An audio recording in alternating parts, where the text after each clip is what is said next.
Dushemu.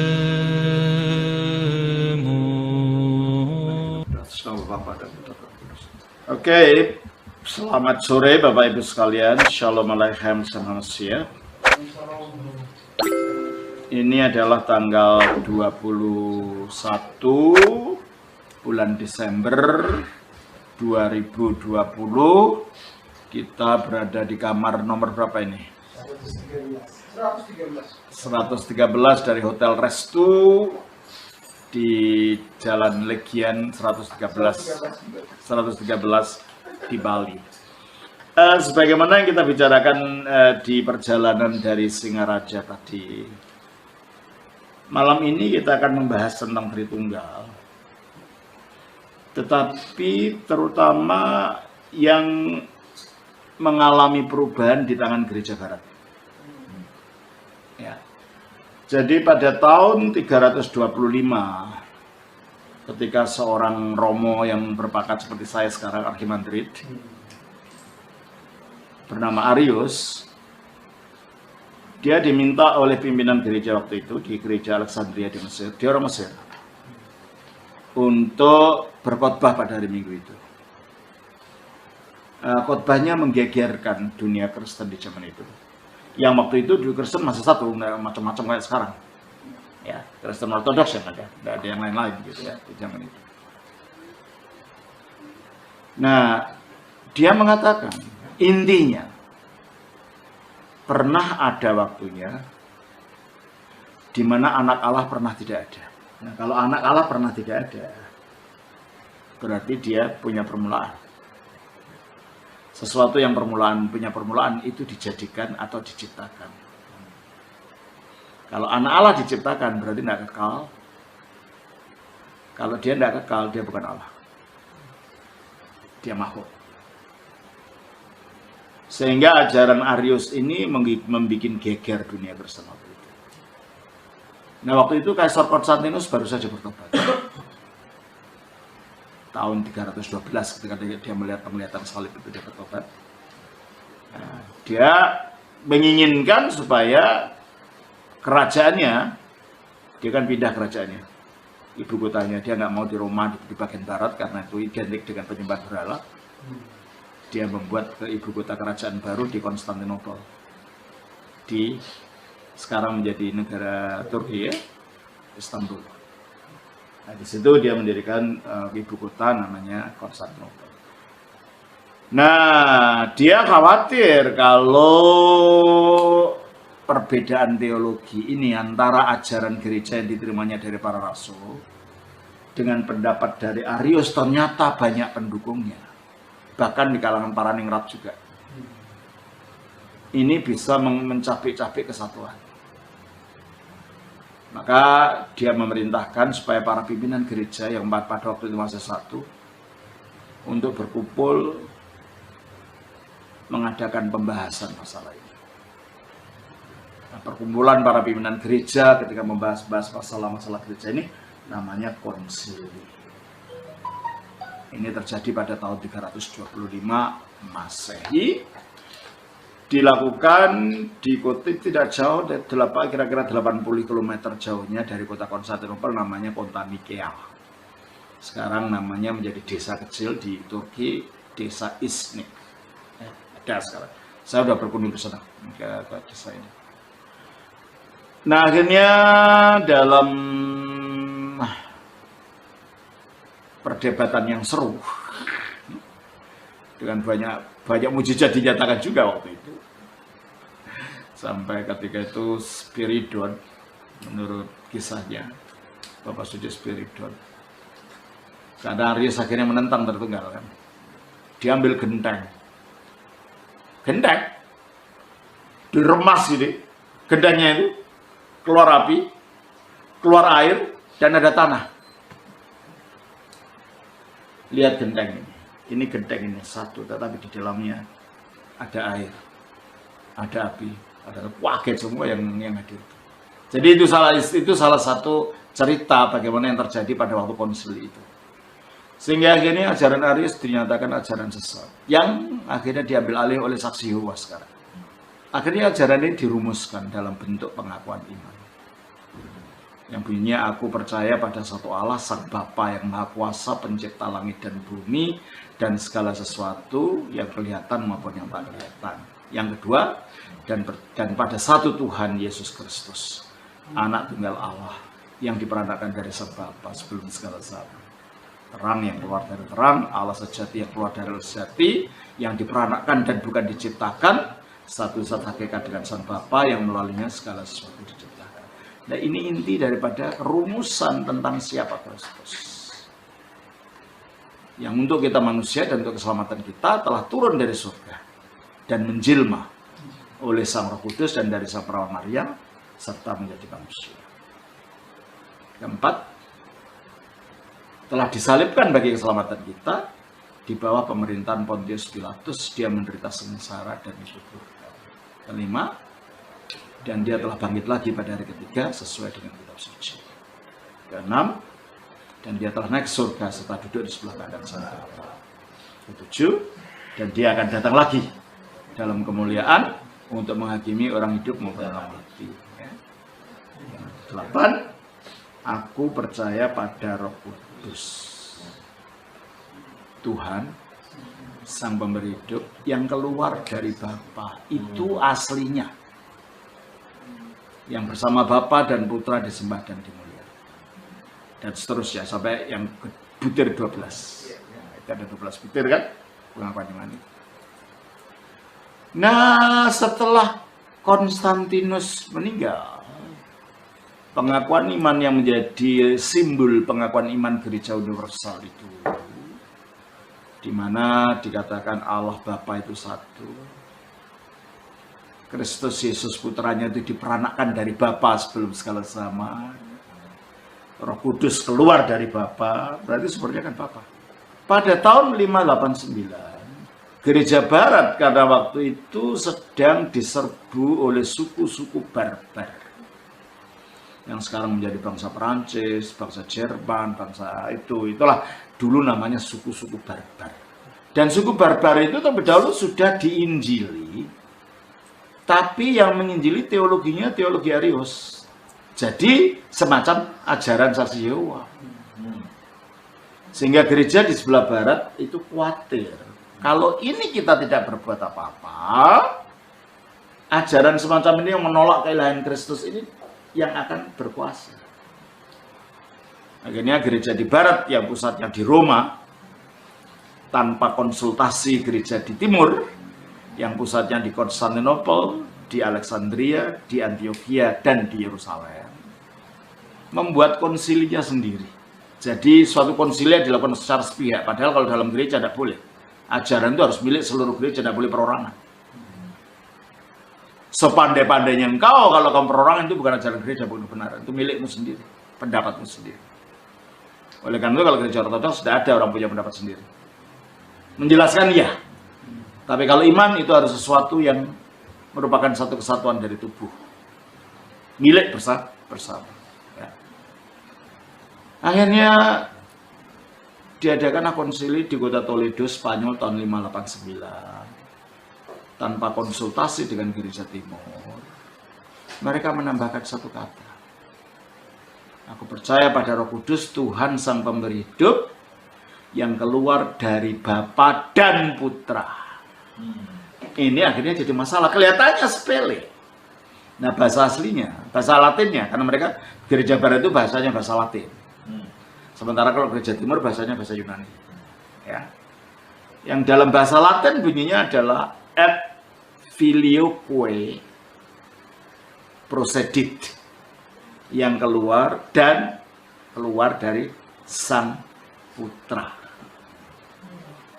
Sehingga sisipan yang dilakukan oleh gereja barat ini, yang akhirnya menjadi permasalahan penyebab munculnya perpecahan-perpecahan dari gereja terus-menerus sampai sekarang. Penyebabnya ini, ya, itu disebut sebagai sisipan filioque, ya, yang memprovokasi gereja barat. Ya. Nah, gereja timur itulah yang sekarang kita kenal sebagai gereja ortodoks. Protestan belum ada. Nah, karena ini masih abad ke-6, Protestan baru muncul abad ke-15. Ya. Nah, ya pertama gereja timur, ya karena faktor perbedaan bahasa. Tidak begitu memperhatikan apa. Tapi lama-lama dilihat loh. Kalau Roh Kudus keluar dari Bapa dan Putra,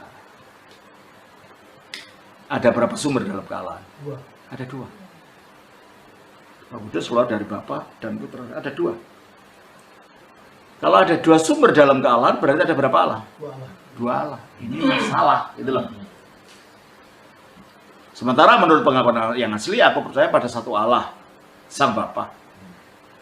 Yesus Kristus anaknya yang tunggal yang diperanakan dari Sang Bapa. Roh Kudus yang keluar dari Sang Bapa. Berapa Allah? 1. Sebenarnya kalau kita kembali ke pengakuan iman, sebenarnya nggak bingung. Sekarang mengapa orang jadi bingung tentang Tritunggal? Karena ini pada Filipo ini, gitu loh. Ya.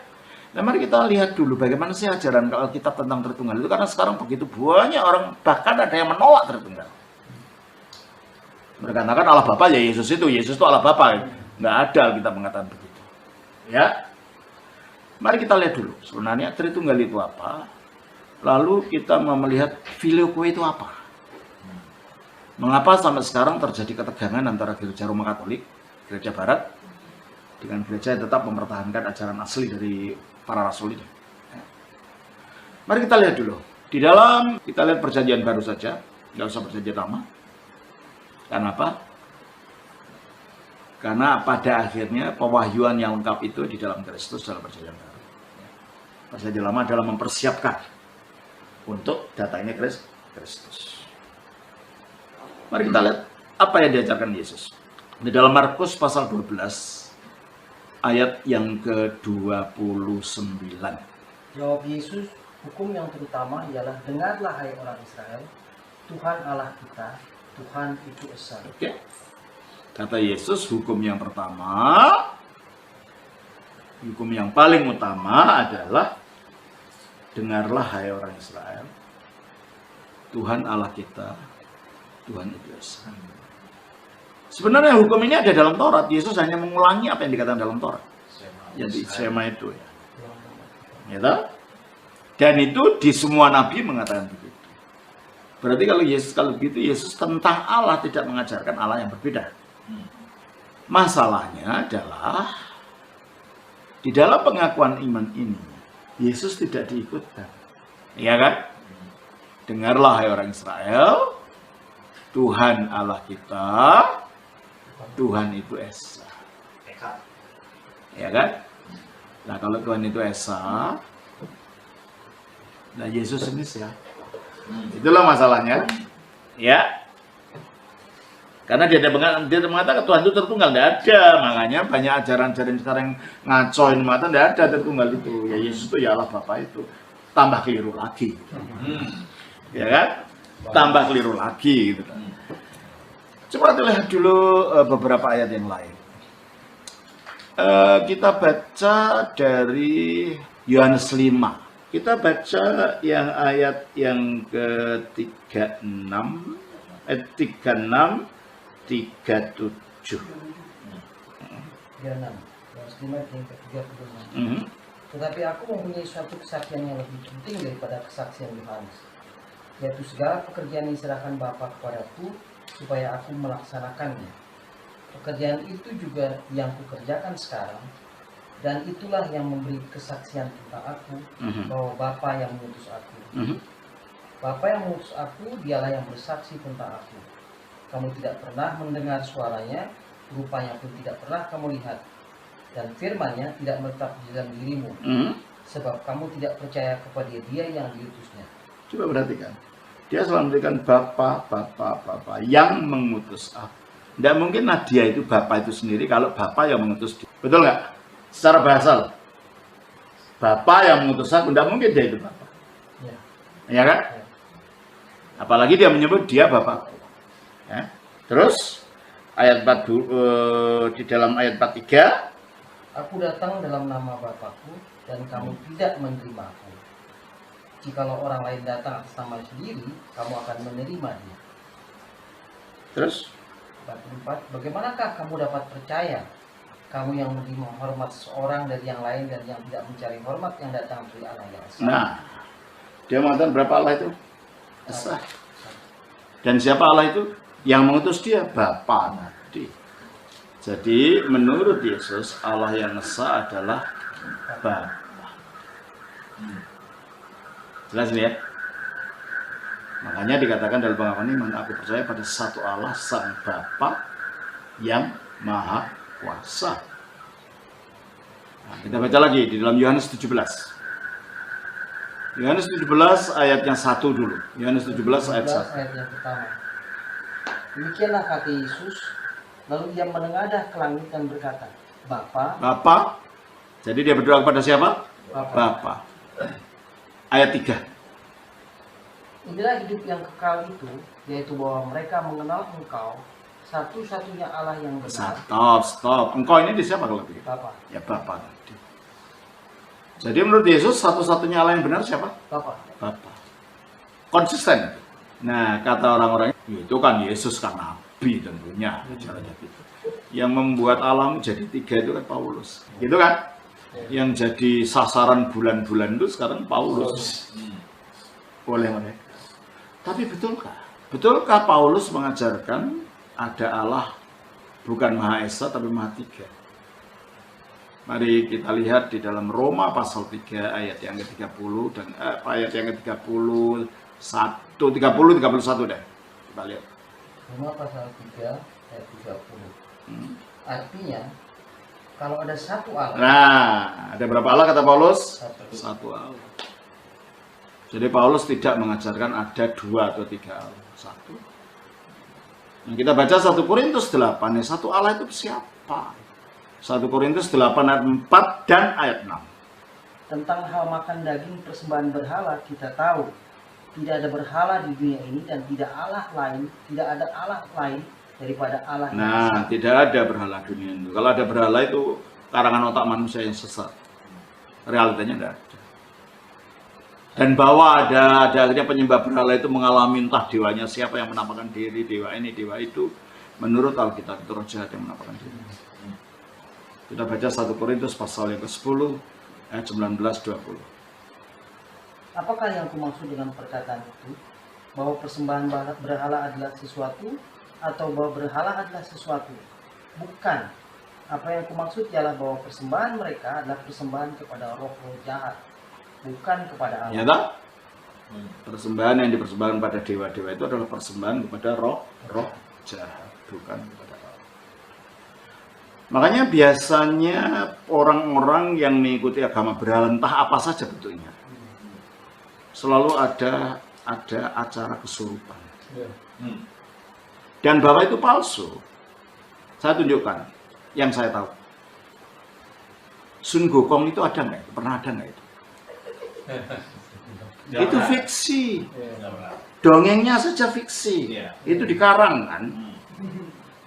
Tetapi ada kelenteng-kelenteng tertentu di mana pada waktu Imlek, pada waktu apa mereka mengadakan ibadah di kelenteng.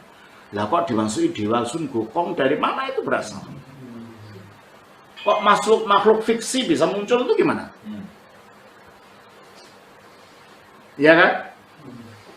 Tentu orang pakaian kayak Sun Gokong itu loh, berdiri di atas apa pedang yang tajam gitu, menari, ditusuk lidahnya supaya lalu dibikin bikin jimat yang di warna kuning itu.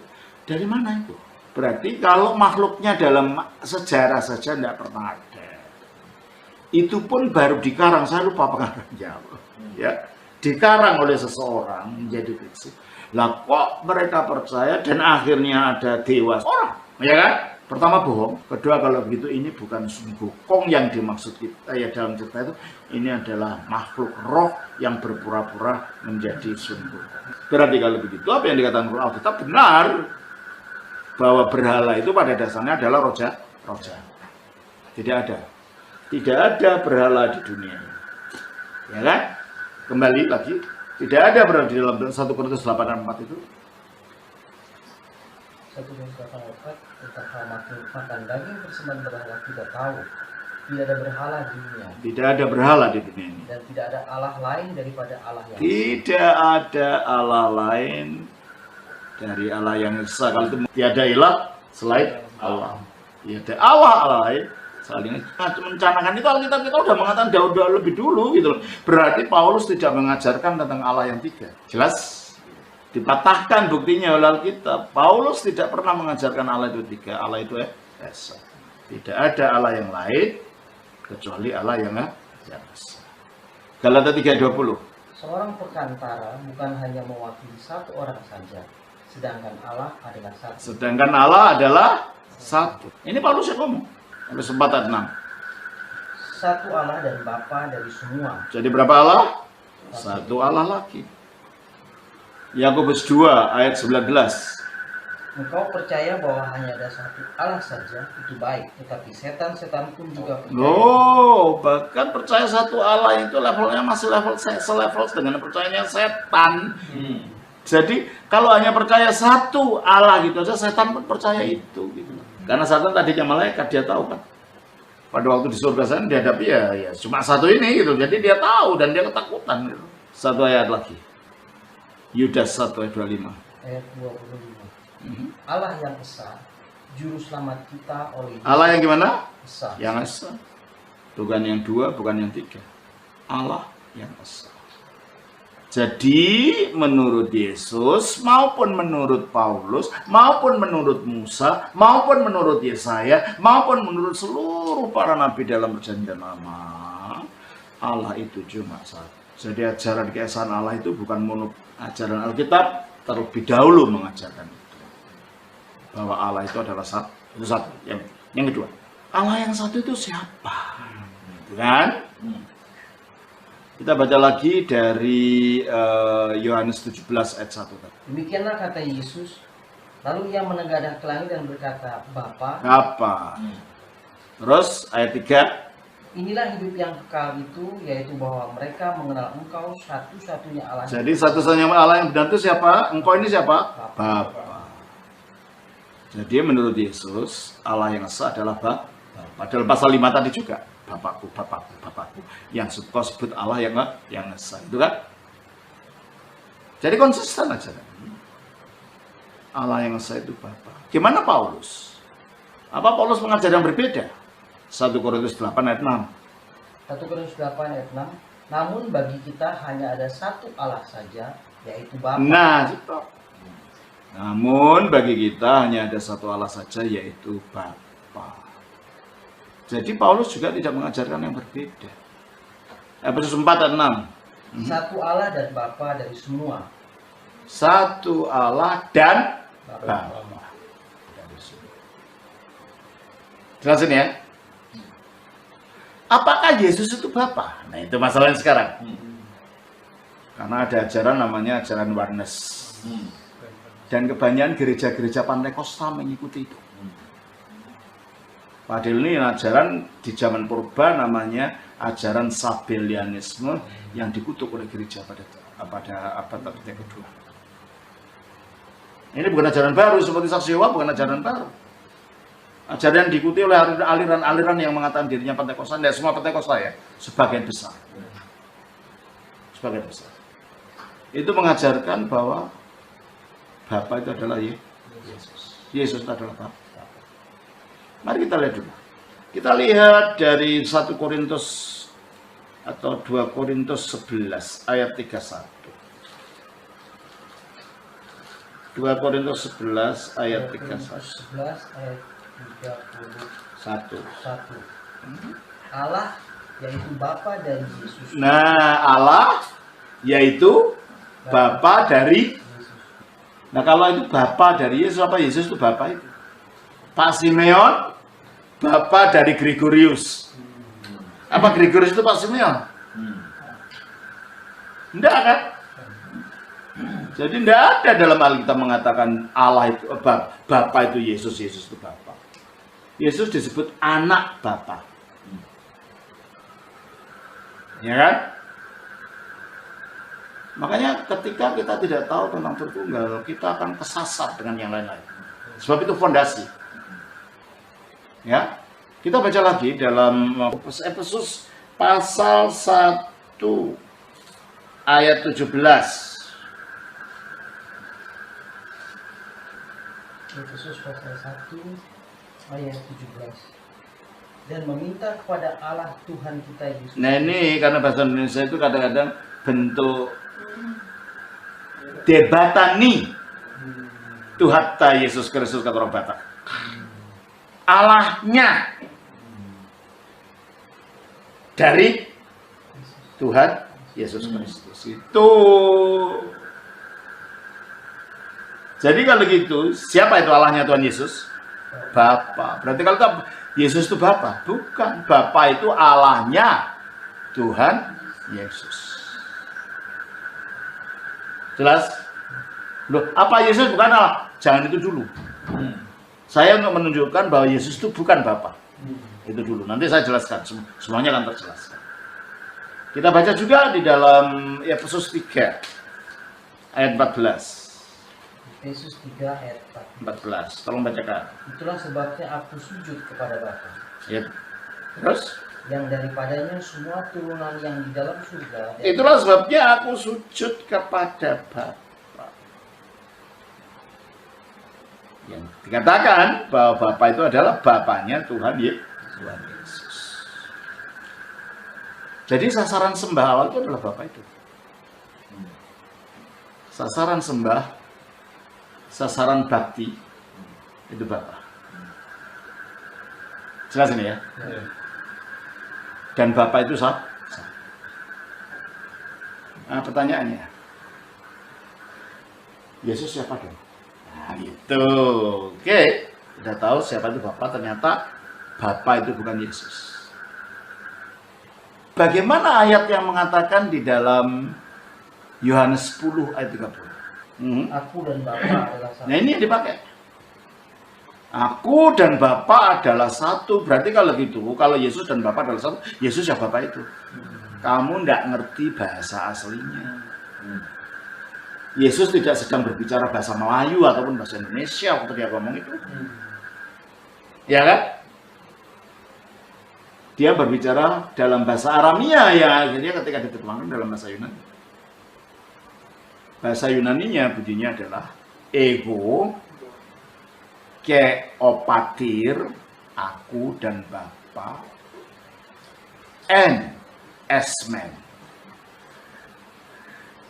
And di dalam bahasa Yunani, kata benda itu mempunyai gender. Enggak, yang feminin, maskulin, dan netral. Termasuk angka. Kalau angka 1 itu maskulin bunyinya heis.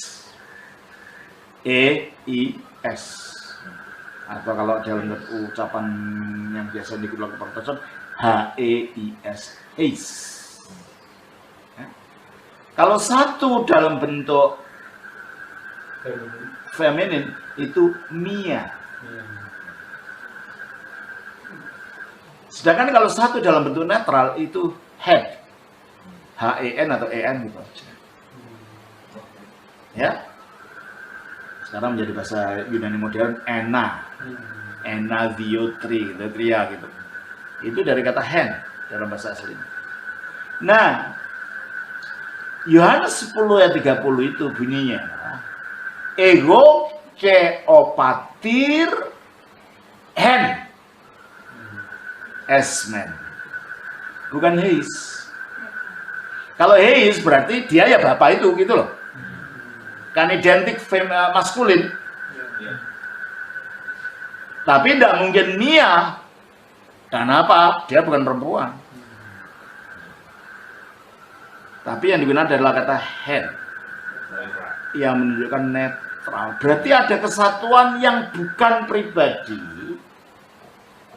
Kesatuan yang bersifat sesuatu. Antara Yesus dan Bapa. Kesatuan dalam apa? Dalam hakikat keilahiannya. Bukan dalam pribadi hipostasis Bapa dan Putra. Jadi Yesus tetap bukan Bapa Bapa bukan Yesus, tetapi mereka memiliki kesatuan dalam hakikat keilahian. Ego keopatir, head, esmen. Nah ini kalau di bahasa Indonesia tidak bisa diterjemahkan, kalau bahasa Inggris masih bisa. Esmen itu we are. I and the Father, we are one. Nah kata we itu kan bukan berarti satu orang. Jadi kalau gitu, Yesus tetap membedakan dirinya dari Bapa. Makanya esmen. Kalau tunggal, estin. Kalau dia mengatakan ego keopatir, heis estin, nah itu baru. Via ini I am, gitu. Saya satu, estin itu satu. Kalau esmen itu kami adalah we are. Berarti kalau begitu tafsiran bahwa Yohanes 10 ayat 30 membuktikan Yesus dan Bapa itu satu, itu tafsiran yang salah berdasarkan ketidaktahuan bahasa aslinya. Ngerti ya? Iya. Jelas ini ya? Iya. Lah kalau gitu di mana letak kesatuan tadi? Baca ayat 33 dari Yohanes 10 itu. Jawab orang-orang Yahudi itu, bukan karena satu pekerjaan baik maka kami mau melempari engkau dengan batu, melainkan karena engkau menghujat Allah, dan karena engkau sekalipun hanya seorang manusia saja menyamakan dirimu dengan dalam Allah. Dalam apa? Dalam headnya tadi, keilahiannya. Berarti sama ilahinya dengan Bapa. Nah, nanti saya jelaskan di mana ini ya. Tapi yang penting ini antara Bapa dan Yesus itu berbeda. Dan Yohanes 10 ayat 30 itu bukan mengatakan bahwa Bapa dan Yesus itu sama saja. Jelas ya? Ayat lain yang mereka gunakan adalah Yesaya 9 ayat 6. Ayat 6. Besar kekuasaannya dan damai sejahtera. Ayat 9 ayat 5 dan 6 coba. Ayat 5. Sebab seorang anak telah lahir untuk kita, seorang putra telah diberikan untuk kita. Lambang pemerintahan ada di atas bahunya, dan namanya disebut orang penasehat ajaib, Allah yang perkasa, Bapa yang perkasa. Nah itu, jadi anak itu sama dengan Bapa gitu. Ya, mari kita selidiki bunyi ayat ini. Seorang anak telah lahir. Kalau gitu berbicara apa ini? Berbicara inkarnasi. Kalau anak telah lahir, karena lahir, ada permulaan enggak? Kalau yang ada permulaan, itu Allah bukan? Bukan. Berarti ini tidak berbicara tentang keakalannya. Berbicara tentang inkarnasi. Jelas ini ya?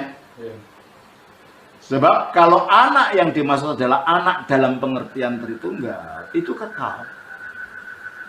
Bukan inkarnasi loh ya. Dalam pengertian kesatuan dalam Tritunggal itu kekal. Karena apa? Karena Allah menciptakan dunia melalui anak ini. Coba kita baca dalam Ibrani pasal 1 ayat 2. Maka pada zaman akhir ini ia telah berbicara kepada kita dengan perantaran anaknya, yang telah ia tetapkan sebagai yang berhak menerima segala yang ada. Oleh dia. Oleh siapa dia ini? Bapa. Enggak itu loh, itu loh. Oleh siapa dia? Anaknya. Oleh dia Allah itu apa? Menciptakan alam semesta. Kalau gitu anak itu sudah ada nggak sebelum alam ciptaan ada? Sudah. Ya sudah. Kalau gitu kekal enggak dia? Kekal. Kalau gitu dia dilahirkan enggak? Ya enggak. Berarti kalau itu Yesaya 9 ayat 5 tidak berbicara tentang kekekalan Allah, firman Allah. Ini berbicara tentang inkarnasi. Makanya baca kitab suci harus hati-hati, jangan asal sembrono serobot ayat aja. Bukan pada bunyinya, tapi pada maknanya. Jadi orang yang mengajarkan katanya Alkitabiah itu bukan karena dia banyak ayat yang dikutip, ngerti nggak dia maknanya? Konteksnya dan maknanya. Jelas ini ya. Makanya banyak orang mengutip ayat tuh kok bahasa itu apa ya? Dikatakan hamba Tuhan belum tentu bisa juga hambanya dirinya sendiri. Karena mengajarkan dirinya sendiri dan mengajarkan yang diajarkan Alkitab. Kita kembali Yesaya 9:5 tadi. Sebab seorang anak telah lahir untuk kita, seorang putra telah diberikan untuk kita. Nah, oke. Seorang anak telah lahir, yang berbicara tingkatan seorang putra diberikan untuk kita. Berarti kalau apa? Sebagai juru selamat. Bentuknya manusia enggak? Manusia juga. Terus? Lambang pemerintahan ada di atas bahunya. Ya, karena dia menjadi Mesias kan. Mesias kan raja. Terus? Dan namanya disebutkan orang penasihat ajaib. Iya, karena dia firman. Kalau dalam terjemahan lama, namanya disebut orang bicara, ajaib, bicara, firman.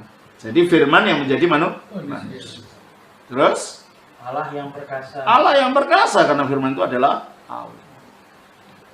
Terus? Bapa yang kekal. Nah, ini yang menjadi masalah. Apakah Yesus itu Bapa? Anak itu sama dengan Bapa? Ingat, ini berbicara tentang inkarnasi.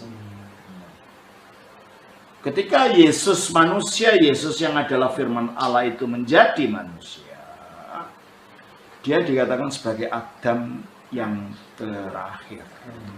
Kita baca di dalam 1 Korintus 15 ayat 44 dan 45. Yang ditaburkan adalah tubuh alamiah, yang dibangkitkan adalah tubuh rohaniah.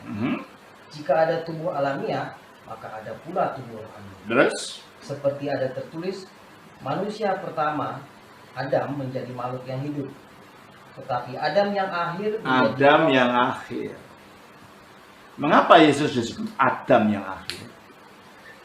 Karena dia mengakhiri kodrat Adam yang telah jatuh. Melalui apa? Melalui bangkit. Kalau Adam itu adalah bapak semua manusia, dan sekarang diakhiri keberadaannya di dalam Yesus.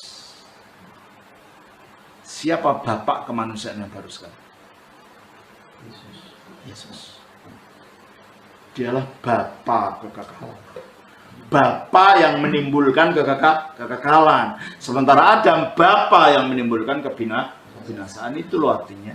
Jadi ketika dia disebut bapa yang kekal, itu artinya bapa kekekalan. Yang menjadi bapa sumbernya kekekalan melalui kebangkitan. Bukan berarti dialah bapa. Jelas? Ya, ini kesesatan. Kadang tidak ngerti bahasa, tidak melihat secara keseluruhan. Kita harus melihat di kitab suci secara keseluruhan. Ayat 46. Tetapi yang mula-mula datang bukanlah yang rohania. Atau 45. Seperti ada tertulis, manusia pertama, Adam, menjadi makhluk yang hidup. Tetapi Adam yang akhir menjadi roh yang menghidupkan. Terus? Tetapi yang mula-mula datang bukanlah yang rohania, tetapi yang alamiah. Kemudian barulah datang yang rohania. Terus? Manusia pertama berasal dari tubuh tanah dan bersifat jasmani. Manusia kedua berasal dari surga. Nah, kenapa? Dia Adam akhir tapi manusia kedua. Ini artinya tidak sama. Dia disebut Adam akhir karena mengakhiri kodrat Adam yang kita miliki. Dia manusia kedua karena dia memunculkan kemanusiaan yang baru, yang berbeda dengan kemanusiaan Adam. Sehingga dia menjadi sumber kemanusiaan kita sekarang. Sehingga nanti kalau dia datang, kita akan dimuliakan seperti dia, menjadi seperti dia. Sebagaimana kita sekarang menjadi seperti Adam, habis mati, rusak, dan lain-lain, nanti kita akan menjadi seperti dia. Nanti Adam yang manusia kedua. Jelas ini ya? Jadi ngerti artinya apa Adam akhir, dan apa manusia kedua. Itulah artinya dia adalah Bapa yang kekal. Karena arti Bapa ini bukan menunjuk gender, arti Bapa ini adalah sumber. Soalnya bapaknya manusia itu kan sumber anak-anaknya kan. Dari mana anaknya berasal? Ya dari bapaknya lah. Dari mana rezeki anak-anaknya berasal? Ya dari bapaknya lah. Dari mana pendidikan berasal? Ya dari bapaknya lah. Dari mana pemeliharaan berasal? Ya dari bapaknya. Maka bapak itu artinya sumber. Demikianlah Kristus menjadi sumber kekekalan bagi kita maka dia disebut Bapa kekekalan atau Bapa yang kekal. Sebenarnya lebih baik Bapa kekekalan terjemahnya, bukan Bapa yang kekal. Jelas ya? Jadi inilah dua ayat yang diandalkan orang-orang penyesat itu sebagai dasar untuk membuktikan bahwa Yesus adalah Bapa, dan ternyata yang dimaksud bukan itu. Apalagi dikatakan berulang-ulang dalam Perjanjian Baru, Allah yang adalah Bapa dari Tuhan kita Yesus. Jelas ini ya? Jadi kalau gitu Allah Bapa itu bukan Yesus. Jelas ya? Tapi Yesus memiliki keilahian yang sama dengan Bapa. Nah kalau gitu Yesus itu siapa? Kita tahu sekarang Allah Bapa ini ya? Mari kita lihat Yesus.